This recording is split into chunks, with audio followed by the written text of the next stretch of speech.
Mesdames et messieurs, bonsoir, bienvenue sur Médien TV. La 93e session de l'Assemblée générale de l'Organisation internationale de police criminelle, c'est le sujet de questions d'actu ce soir. Cette 93e session se tient à Marrakech.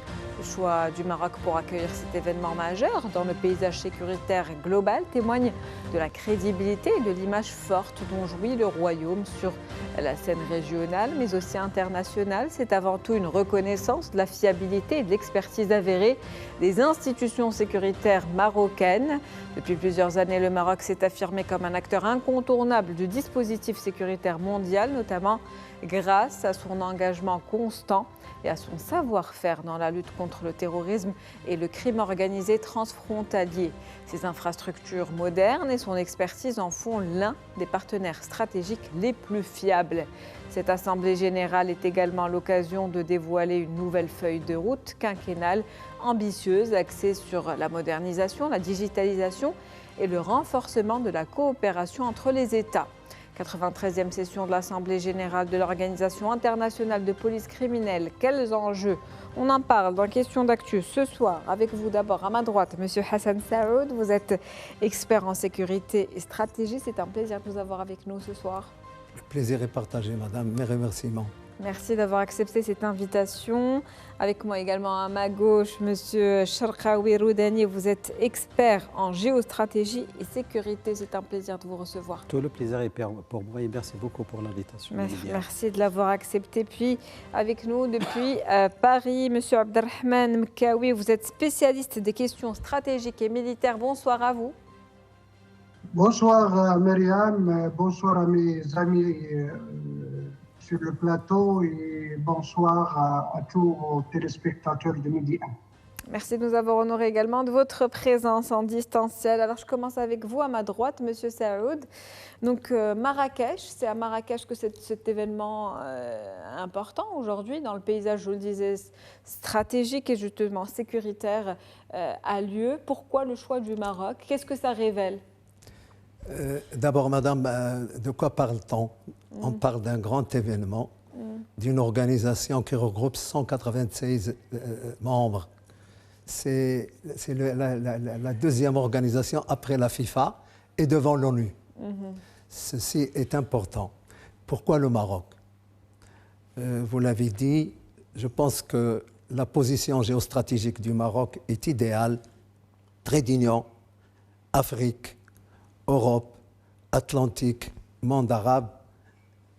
C'est une jonction importante, une bénédiction géopolitique divine qui fait de ce pays un pays attractif. Et deuxièmement, pour répondre encore au pourquoi, le Maroc a acquis une expérience importante dans l'organisation des grands événements différents. Deuxièmement, le Maroc est considéré aujourd'hui comme un excellent élève des Nations Unies, apprécié par tout le monde, dans toutes les réformes qu'il a faites sur la sécurité, tous les organismes qu'il a créés, toutes les structures, toutes les réformes institutionnelles, qui fait de lui aujourd'hui un des pays les plus performants dans le top 30, un classement dans le Peace Index honorable, et dans le Global Terrorism Index également, dans le GOTA des pays qui sont protégés. Maintenant, cette organisation a choisi le Maroc et la raison, et j'ajoute que c'est la deuxième réunion d'Interpol au Maroc après 2007. Deuxième réunion d'Interpol au Maroc, vous l'avez dit, le Maroc aujourd'hui qui est un acteur fiable, un partenaire performant dans le top 30 du classement mondial. Il est connu pour son expertise et son savoir-faire non seulement au niveau du domaine sécuritaire mais également dans l'organisation d'événements, notamment avec les événements à venir qui sont très attendus pour les 5 dernières années en tout cas. Monsieur Roudani, justement, quels sont les enjeux de cette 93e session aujourd'hui? Sur quoi faut-il mettre l'accent? Qu'est-ce qui est prioritaire? Écoutez, aujourd'hui, il faut le dire, il y a des enjeux sécuritaires, des enjeux géopolitiques et aussi des enjeux au niveau de la consécration des relations multilatérales aujourd'hui de la sécurité. Vous savez, la sécurité aujourd'hui, dans le sens proprement dit sécurité, donc il est dépassé. Aujourd'hui, on parle de la géopolitique de la sécurité. Le Maroc, c'est un centre de gravité d'un triangle géostratégique très important. C'est l'espace euro-méditerranéen, l'espace afro-atlantique et l'espace sahara-sahélien. Donc c'est un espace qui est très important. Quand on parle des défis, des enjeux que connaissent ces espaces géopolitiques sont énormes. D'ailleurs, on parle des organisations criminelles transfrontalières, transcontinentales, on parle du crime organisé, on parle de cybercriminalité, cyberterrorisme, cyberrenseignement. Donc, et aussi, on parle de la lutte contre le terrorisme comme un phénomène qui est très, très important et qui commence aujourd'hui à avoir beaucoup d'ampleur, surtout dans la région du Sahel, surtout avec ce qui se passe au Mali maintenant, surtout notamment dans la région de Mopti, la région de l'Utako-Gourma, ou bien la région de trois frontières entre le Mali, le Burkina et le Niger.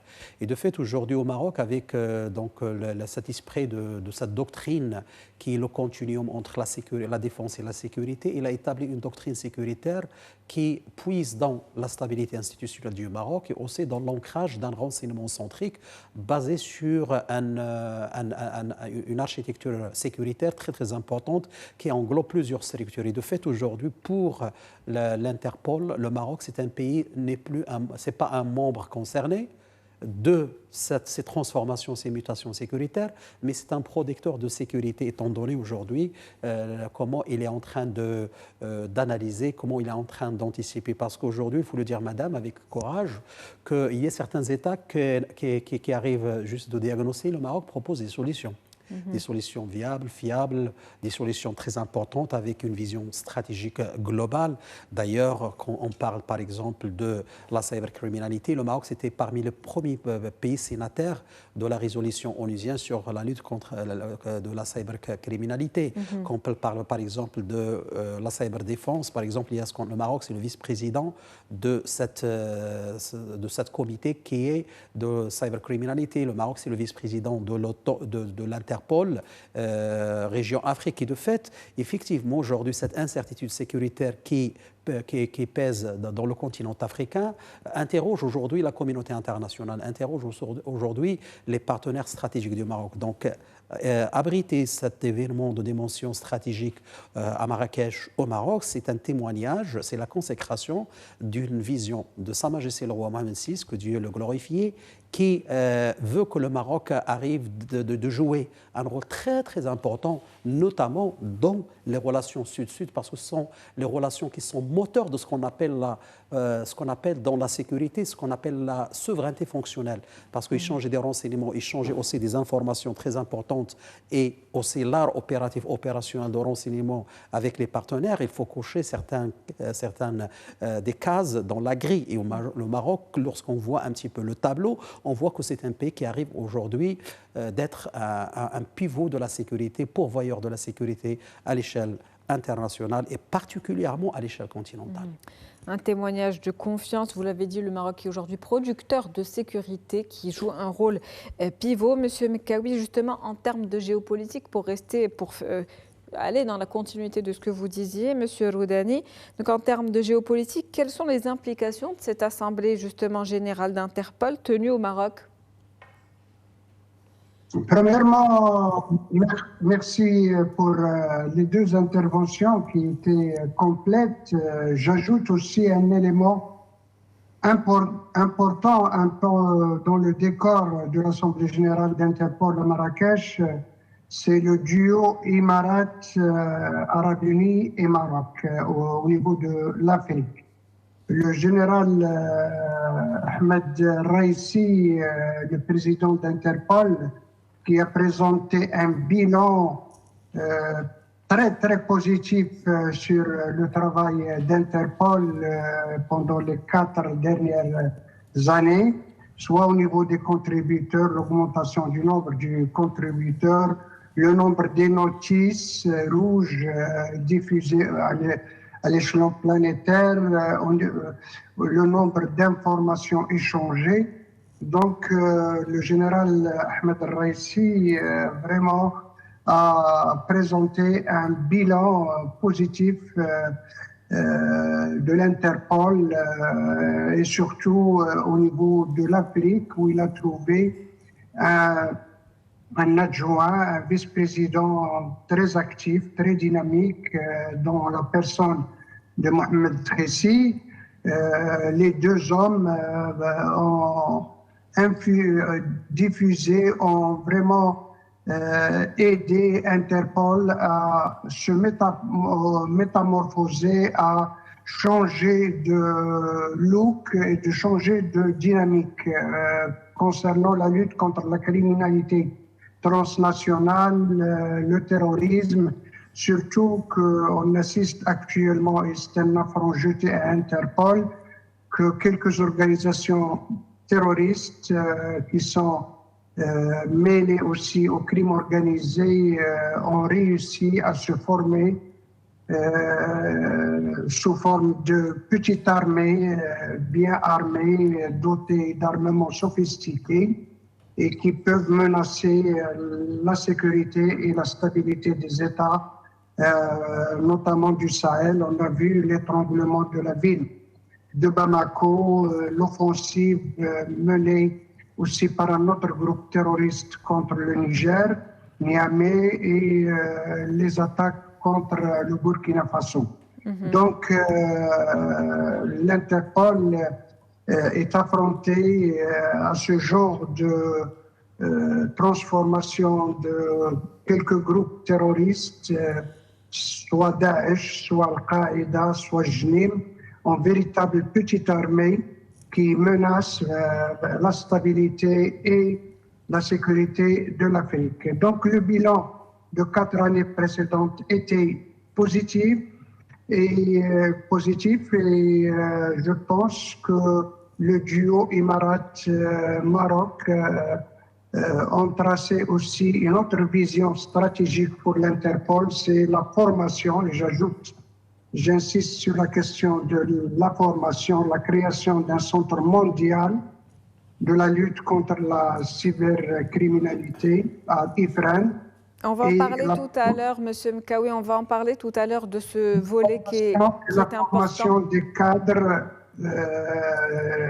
des institutions policières à travers le monde. C'est ça qui fait un peu le nouveau du quinquennat d'Interpol. Je reviendrai vers vous tout à l'heure, Monsieur Mkawi, je reviendrai vers vous tout à l'heure pour développer ce point. Mais on va rester sur le défi du terrorisme, justement le terrorisme qui est le défi réel aujourd'hui avec vous, Monsieur Saoud. Donc, Monsieur Mkawi nous le disait, un bilan positif, une dynamique qui devrait se poursuivre, une coopération renforcée entre le Maroc et les Émirats également.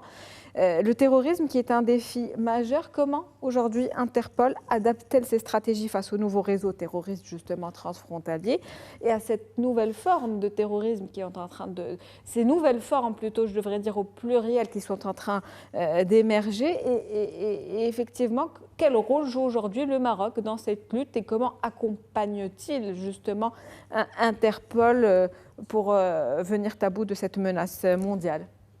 De toute façon, le terrorisme reste la menace la plus prégnante à travers le monde aujourd'hui. Et c'est une tendance lourde. Et c'est une activité hybride. Le terrorisme est partout. Il y a du terrorisme physique, il y a du terrorisme dans l'endoctrinement, dans le recrutement, et il y a le terrorisme aussi au sein de la criminalité transnationale organisée, traite des êtres humains, trafic d'armes, trafic, etc. Et donc, la stratégie de l'Interpol est justement d'allonger, de s'adapter à cette stratégie terroriste. Vous savez, le terrorisme, il se nourrit des conflits, mais il les pourrit en même temps. Et c'est ça le danger, notamment dans un voisinage du Sahel qui est cher à notre pays. Et donc, c'est pour cela que le Maroc a tracé une ligne conductrice importante. D'abord, le décloisonnement des structures de l'État en charge de la lutte contre le terrorisme et de la sécurité en plus. Plus un décloisonnement et une transversalité et la multidimensionnalité de la lutte. Deuxièmement, le Maroc a adopté aussi bien une posture préventive, d'anticipation que dans la lutte. Et nous sommes partis de cette lutte cybernétique, physique, cybernétique, anticipation, jusqu'à, donc nous avons une ligne jusqu'à la lutte contre le blanchiment. Et c'est très important parce que au regard de ce qui se fait comme blanchiment par le terrorisme, par la criminalité transnationale organisée, c'est des milliards de dollars. Et le Maroc a fait une réforme structurelle très importante.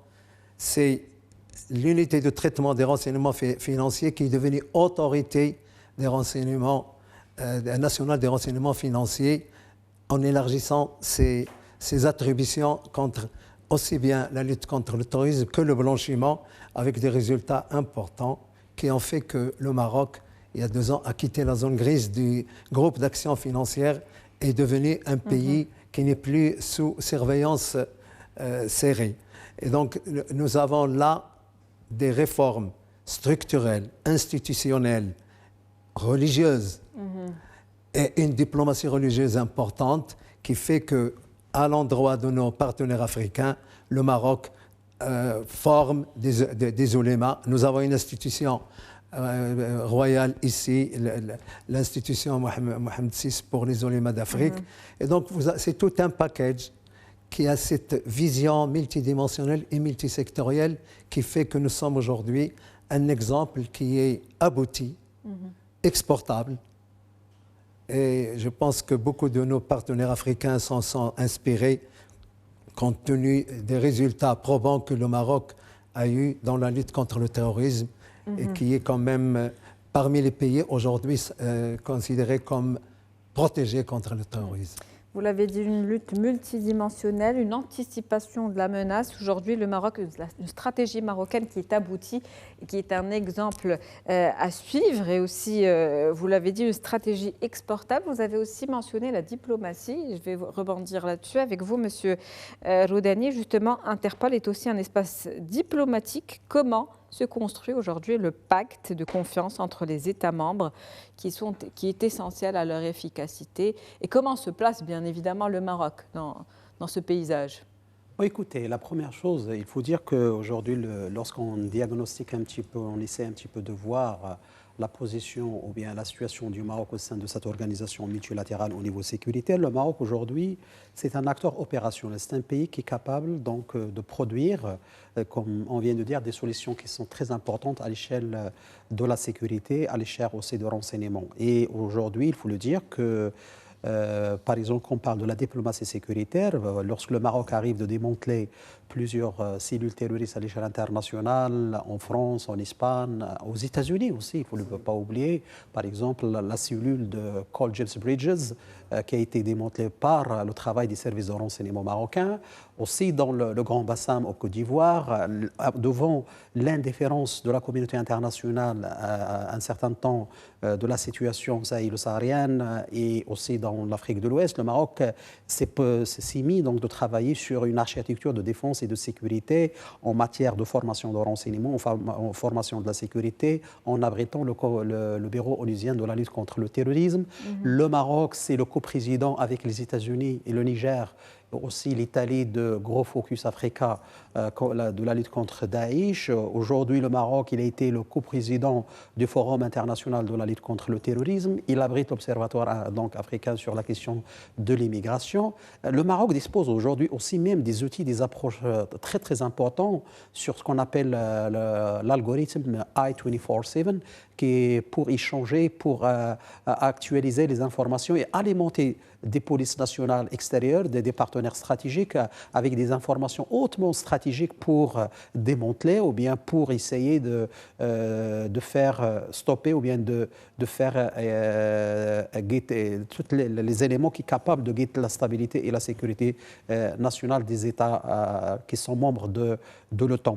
Et donc aujourd'hui, la diplomatie sécuritaire, dans ce qu'on appelle la géopolitique de renseignement, c'est un concept qui est en train de se mettre en place aujourd'hui. La diplomatie sécuritaire joue un rôle très important.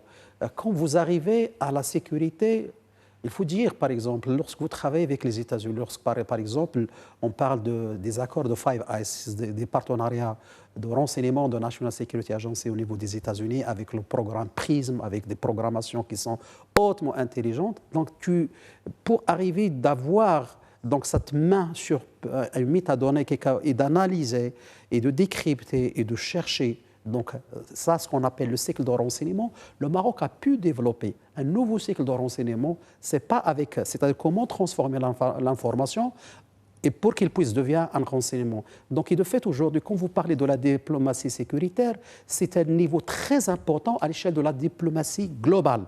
C'est-à-dire, on ne peut pas, par exemple, aujourd'hui, par exemple, on parle de la résolution 2797, ce n'est pas pour les beaux yeux des Marocains et des Marocains. Il y a tout un écosystème cohérent qui a fait aujourd'hui que la communauté internationale regarde le Maroc en tant que pilote de la sécurité, de la stabilité à l'échelle du continent africain, à l'échelle de l'espace afro-atlantique, à l'échelle de l'espace euro-méditerranéen. Et de là que la communauté internationale arrive de vous dire, voilà, vous êtes un État fiable, viable, un État qui est pourvoyeur de la sécurité. Donc je pense aujourd'hui, la diplomatie sécuritaire, c'est la condition sine qua non des relations bilatérales fortes, des relations multilatérales respectées.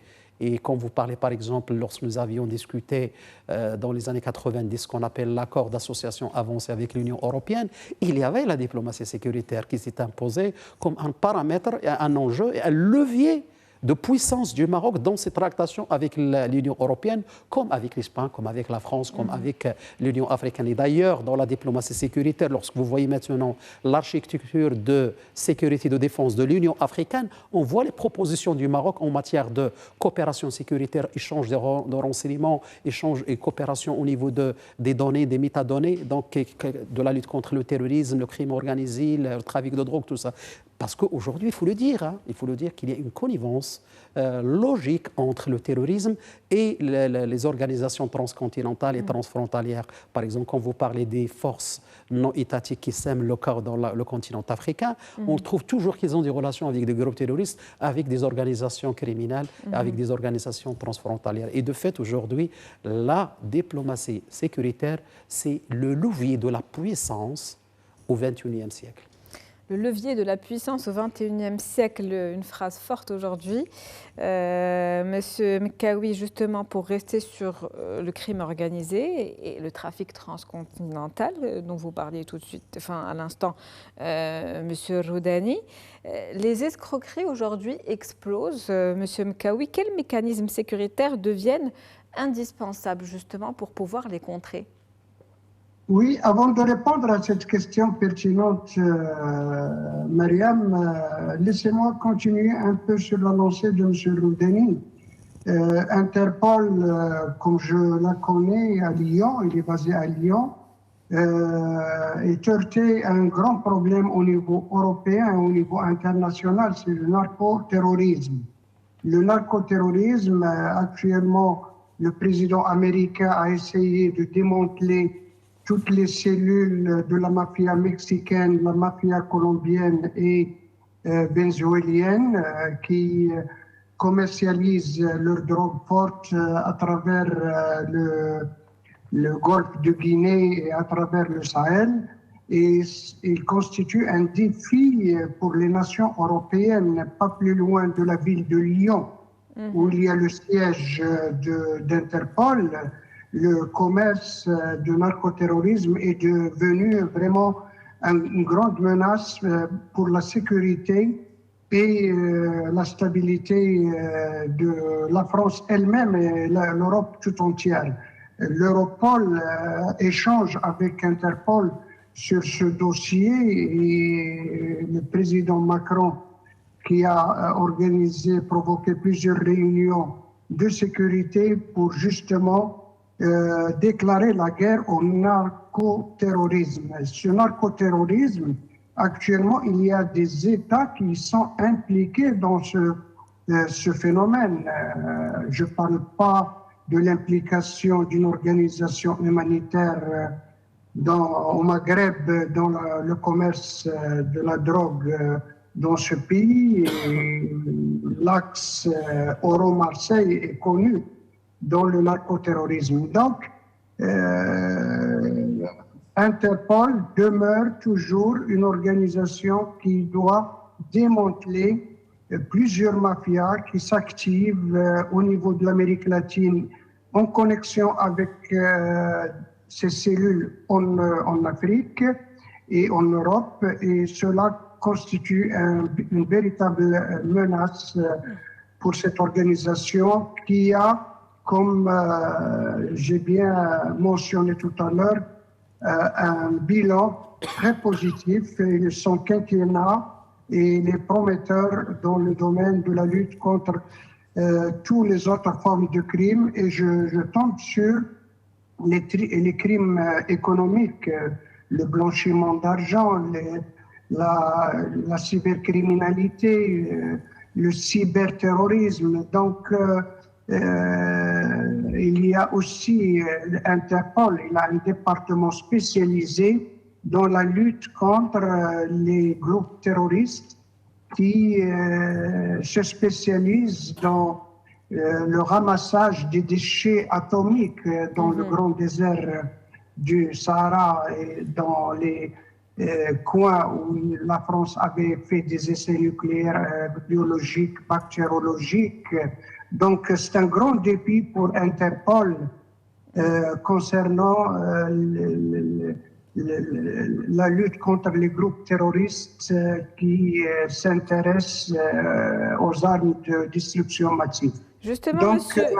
elle a beaucoup de travail sur le plancher, mais avec la création du Centre mondial du cybercriminalité à Ifrane, ça va lui permettre de constituer une grande banque de données sur plusieurs phénomènes à la fois, et ça va contribuer à la formation de plusieurs policiers de toute l'Afrique en général, qui est vraiment malheureusement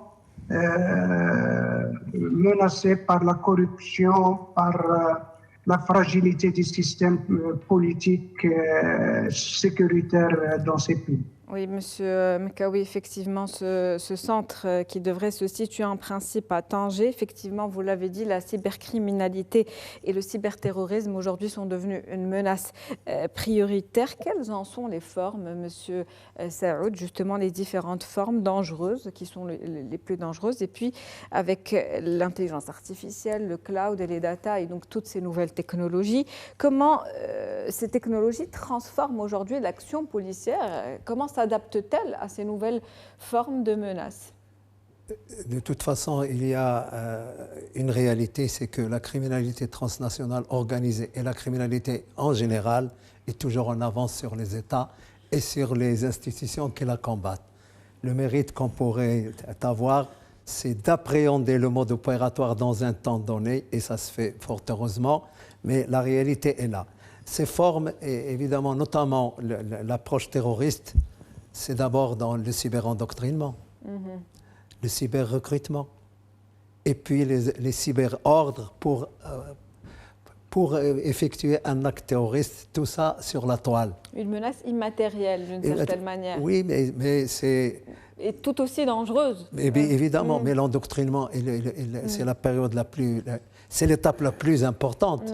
C'est pour cela qu'il y a des actions de contre-discours terroristes qui est fait chez nous à l'endroit des jeunes, la télévision Mohamed Sadis, etc. Donc, il y a aujourd'hui, le terrorisme est très présent dans la toile. Et justement, comment on s'adapte aujourd'hui? Comment les forces policières s'adaptent à cette nouvelle menace et à ces nouveaux outils, d'une certaine manière, qui sont utilisés? Oui, mais c'est ça. On contre-attaque avec les mêmes outils, c'est ça?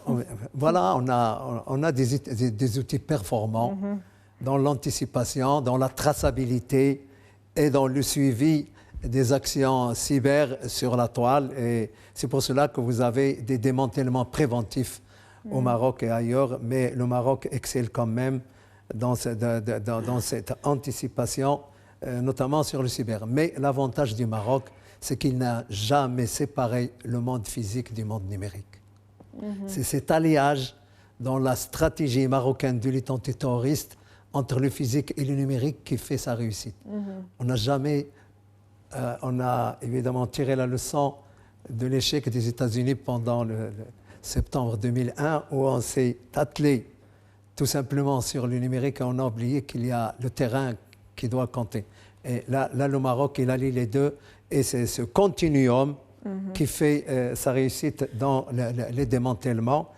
Mais une fois que j'ai dit ça, le Maroc est jusqu'à présent résilient. Mais il reste une cible privilégiée majeure du terrorisme. Vous savez, D'où la vigilance, l'importance de la vigilance et ne jamais baisser la garde. Voilà, c'est ça l'essentiel. On est une cible majeure du terrorisme et de la criminalité transnationale organisée. Il ne faut pas baisser la garde.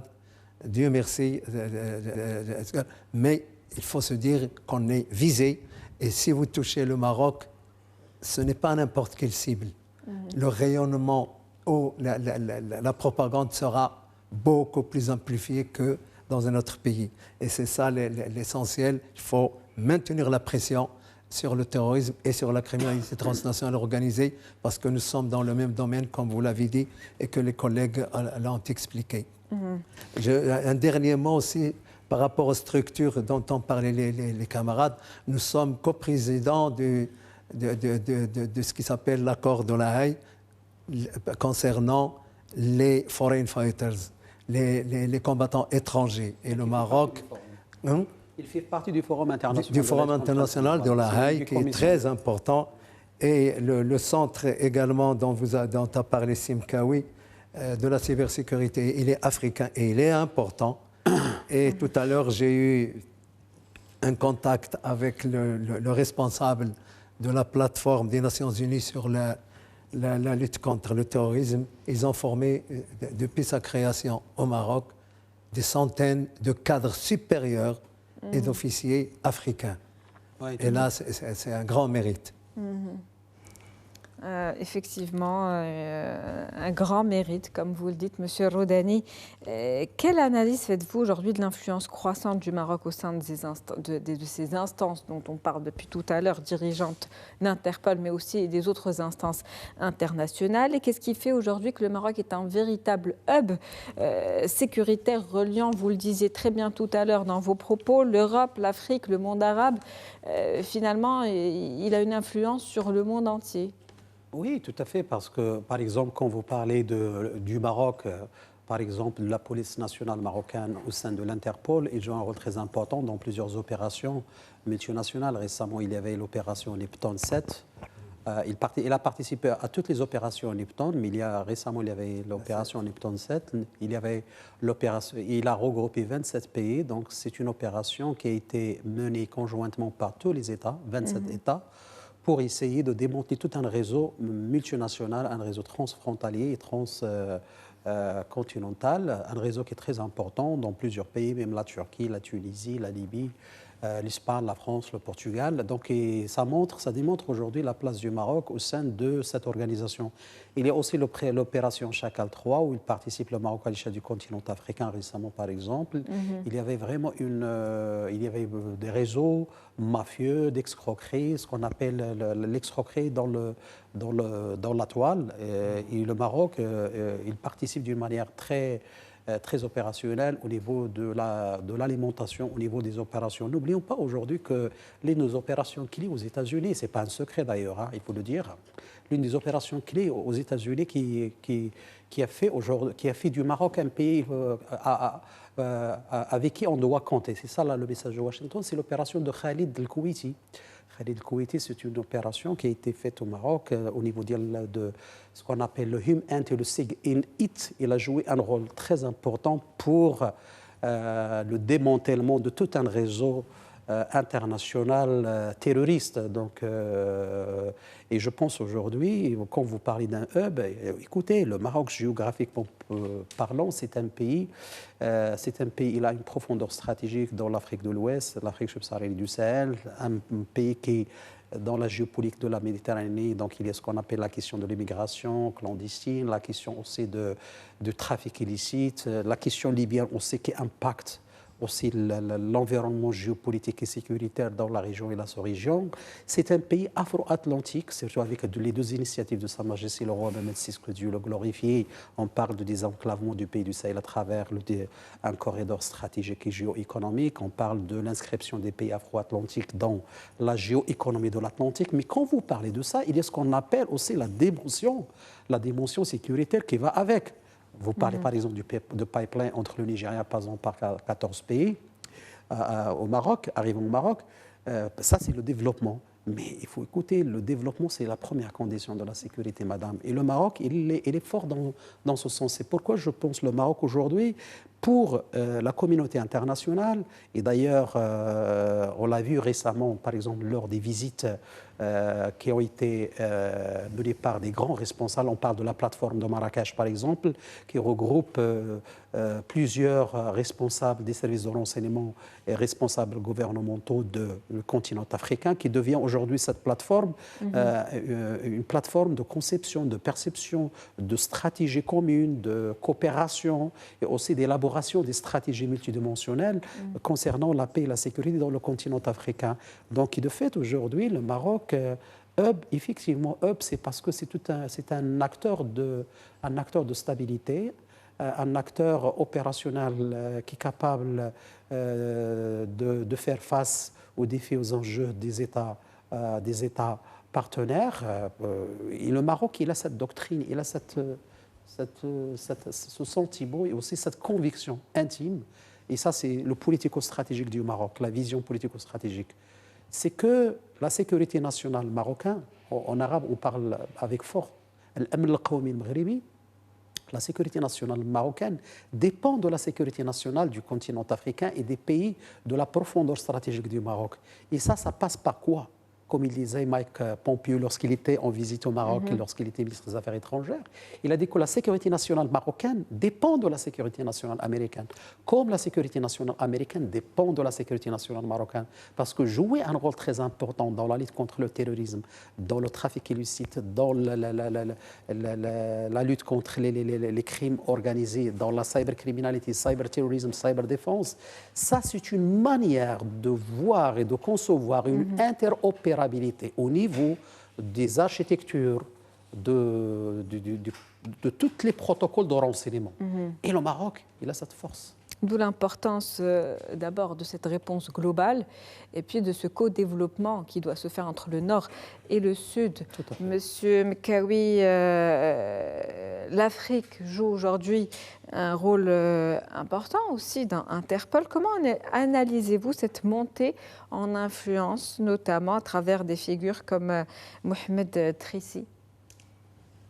Oui, Mohamed Trissi, en tant que vice-président d'Interpol, a donné un coup de main important à la dynamisation du renseignement diplomatique, comme parlait mon collègue Roudani. Il a réussi à tisser un ensemble de réseaux avec les services chargé de la lutte contre la criminalité, la cybercriminalité et contre tous les crimes économiques. Mohamed Trissi, vu qu'il accumule une expérience personnelle sur le terrain, a vraiment poussé Interpol à réfléchir à une structure de formation pour homogénéiser la stratégie d'Interpol dans la lutte contre le crime organisé. Et c'est très important parce que Mohamed Trissi a réussi aussi à faire adopter la stratégie selon laquelle l'Afrique est devenue vraiment c'est-à-dire l'objectif des mafias internationales. Dieu merci, les mafias mexicaines, colombiennes et vénézuéliennes et italiennes n'ont jamais réussi à s'implanter au Maroc. Ils étaient toujours démantelés. Nous avons, comme disait un autre commissaire spécialiste de la question, Nous avons 87 de crimes simples, 2% ou 3% de crimes professionnels et 0% de crimes mafieux. Donc, du point de vue statistique, le Maroc demeure toujours vigilant aux tentatives de toutes les mafias internationales afin de s'implanter au Maroc pour deux raisons. Le Maroc est un pays touristique, le Maroc est un pays stable et le Maroc est un pays ouvert. Donc, la mafia mexicaine, colombienne, de l'époque de Pablo Escobar, ont essayé de s'implanter au Maroc, particulièrement à Marrakech, Casablanca et Tanger, mais ils n'ont jamais réussi. Ils étaient toujours confrontés à un mur de renseignement très puissant, très actif, qui est la DGSN et la DST marocaine. Donc, le Maroc, avec les Émirats, contribue énormément à développer une stratégie africaine pour limiter les dégâts et propager la conscience selon laquelle ces pays-là ne se développent pas sans l'éradication des crimes de toute forme. Donc, c'est une stratégie, un duo Émirats-Maroc au niveau de l'Afrique qui marche très très bien et qui a donné des résultats. Et je pense qu'avec le centre qui a été cité dans le discours du général Ahmed Raïssi à Marrakech, aura vraiment un impact, surtout que, comme disait Hassan, que les criminels se développent au même rythme que les services de renseignement. Et ils ont pas mal de moyens et d'outils dont quelques États africains ne possèdent pas. Les drones, des moyens de communication sophistiqués, des moyens logistiques performants. On a vu avec le JNIM, il a utilisé des moyens militaires très très développés, très sophistiqués pour étrangler la capitale d'un pays africain, Bamako. Donc, il faut être toujours vigilant. Les menaces et ces groupes armés, le JNIM, Qaïda, Daesh, etc., se développent près de chez nous et nous sommes appelés à multiplier notre vigilance, à multiplier notre puissance et notre force. Restez résilient et vigilant. Monsieur Saoud, donc cette 93e session de l'Assemblée générale de l'Organisation internationale de police, c'est aussi l'occasion de dévoiler une nouvelle feuille de route. Alors quelles sont les priorités de cette feuille de route quinquennale qui est aujourd'hui en discussion et qu'est-ce qui en ressort? Qu'est-ce qui devrait en ressortir? Il faut quand même rendre hommage à ce président d'Interpol qui, dans son mandat, a fait des efforts énormes. Comme a dit C. Abdelrahman aujourd'hui, vous savez qu'il a multiplié les officiers de liaison. Vous savez, les officiers de liaison sont importants. Ils étaient 104 sous son mandat, ils sont 140 et il y a encore de la marge de... Il a développé la participation féminine. On est à 45%. Et l'élément féminin dans le domaine policier est très important. Ils sont compétents. Et puis, il y a quelque chose qui a été fait comme formation, 12 000 sessions de formation sous son mandat. Et 73 000 officiers ont été formés sous son mandat. Monsieur Mkawi le disait tout à l'heure, un bilan positif des acquis. Et à l'endroit de l'Afrique, il a beaucoup fait, évidemment. Et sur le plan des vols récupérés, c'est un bilan faramineux. 2,5 milliards de dollars récupérés. Comme deniers, de blanchis, etc. Mais l'approche prochaine, il a mis dans l'ordre du jour des indicateurs de performance à entretenir. L'amélioration de la participation de la femme, l'intelligence artificielle est un chantier important que lui, il a déjà prévu. Et puis, la coopération internationale. Le terrorisme, la sécurité, la criminalité transnationale organisée est une menace globale qui doit faire l'objet d'une stratégie globale, d'une approche globale et d'acteurs globaux. Et d'une réponse globale, effectivement. Les États individuels ne peuvent plus faire face à cette... Et je pense que c'est ça l'enjeu du futur. Et il va falloir qu'on s'y attelle. Et puis, des postures altruistes. Il y a encore quelques réglages à faire au niveau de la coopération par certains États. Une coopération qui est dans tous les cas aujourd'hui plus que nécessaire. Monsieur Loudani, est-ce qu'on peut dire que ce rendez-vous aujourd'hui est un véritable tournant dans la sécurité mondiale? Oui, tout à fait. C'est un véritable tournant dans la sécurité mondiale, étant donné le contexte géosécuritaire à l'échelle internationale. Par exemple, l'Afrique subsaharienne et du Sahel, le golfe de Guinée, la région nord de Mozambique, Cabo Delgado, les zones grises dans le continent africain. Aujourd'hui, il y a un problème, une fragmentation en matière de coopération de renseignement dans certaines régions dans le continent africain qui impose beaucoup et qui pose beaucoup de problèmes au niveau de la résolution de certains conflits géopolitiques. Aujourd'hui, il y a plusieurs initiatives qui n'arrivent pas de travailler en synergie dans le continent africain.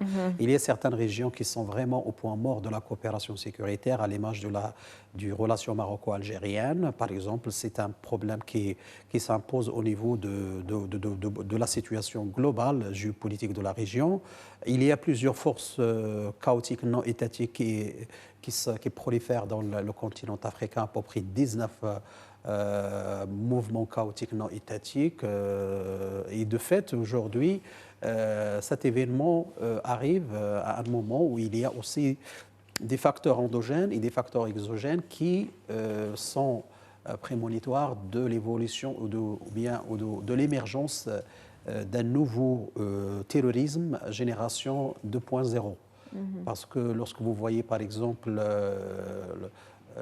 ce qu'on appelle la personnalité de base de la région du Sahel, le terrorisme il devient une culture. Il n'est plus une idéologie, mais une culture. Il y a une certaine connivence, comme je viens de vous dire, entre le terrorisme et les groupes terroristes comme le groupe de soutien islamique et musulman de Ayyad al-Ghali, le groupe de Front Massina de Amadou Koufa, Al-Qaïda au Maghreb islamique, le groupe au Grand Sahara, le groupe Daesh au Grand Sahara. Ce sont des groupes terroristes qui retravaillent maintenant leur stratégie de déploiement dans certaines zones de ce que j'appelle, moi, le géoterrorisme. C'est l'étude de la fabrication et l'invasion des espaces grises par ces groupes terroristes. Et de fait, aujourd'hui, cet événement, il pose vraiment les bonnes questions et il va chercher des réponses adéquates, étant donné aujourd'hui, parce que l'un des points clés dans l'agenda de cet événement, c'est la promotion de la résolution onusienne sur la cybercriminalité. Aujourd'hui, la cybercriminalité, c'est un enjeu géostratégique très, très important à l'échelle internationale. Et aujourd'hui, lorsqu'on voit la feuille de route qui a été mise par le Royaume du Maroc sur la cybersécurité, la cyberdéfense, la cyberrenseignement, je pense qu'aujourd'hui, que le Maroc il a beaucoup de choses à donner, beaucoup d'expertise à donner et beaucoup de solutions à peaufiner, surtout au niveau du continent africain, au niveau de la formation, au niveau de réseautage, au niveau de tisser des confiances. Parce que quand vous parlez de renseignement, c'est très compliqué. Le renseignement, donner une information utile, c'est très difficile pour certains pays parce que la souveraineté, même chez les Européens et les Occidentaux, ça relève de ce qu'on appelle la souveraineté. Nous, aujourd'hui, on pense que dans le domaine de la sécurité, il faut qu'on passe de la souveraineté à la souveraineté fonctionnelle, à la souveraineté opérationnelle, qui est capable de promouvoir, qui est capable de produire la sécurité. Et je pense que le Maroc, aujourd'hui, c'est un joueur très, très important, un pionnier. Non, ce n'est pas altruiste, mais c'est un pays qui... Vous savez, lorsque vous avez la confiance des grandes puissances, on vous fait confiance, c'est-à-dire que vous avez de la place dans des équations géosécuritaires et géoéconomiques très très importantes. Aujourd'hui, tout le monde le sait, le Maroc, c'est un pivot dans les relations sud-sud et dans les relations nord-sud. Et comme aujourd'hui, dans la conception géostratégique au XXIe siècle, tout le monde parle aujourd'hui de cet axe stratégique où il y a la dimension sécuritaire, l'axe de Washington, London, Rabat. C'est un axe qui est stratégique et lorsque vous regardez par exemple Global Britain, c'est la doctrine géosécuritaire de la Grande-Bretagne, on voit la cybercriminalité, on voit cette dimension sécuritaire et la vision de la sécurité de la Grande-Bretagne et de Washington avec cet espace du golfe de Guinée jusqu'à Tanger. Donc c'est un espace qui est très très important et très important pour la géoéconomie mondiale et la sécurité nationale, que ce soit américaine ou britannique. Et de fait, le Maroc sort gagnant en étant un joueur qui est capable d'assumer ses responsabilités et de produire de la sécurité. De partager. Un acteur en tout cas incontournable, ça on en est sûr. Merci à vous, Cherkaoui Roudani. Je rappelle que vous êtes expert en relations internationales et géostratégie. C'est un plaisir de vous avoir avec nous ce soir. Merci à vous. Merci à vous également, Monsieur Saoud. Vous êtes expert en sécurité et stratégie. C'était un plaisir de vous recevoir. Plaisir partagé, madame. D'échanger avec vous. Et merci à vous, Monsieur Abdelrahman Mkaoui. Je rappelle que vous êtes spécialiste des questions stratégiques et militaire. C'était un plaisir. Merci. C'est la fin de Questions d'actu pour ce soir. Très bonne soirée.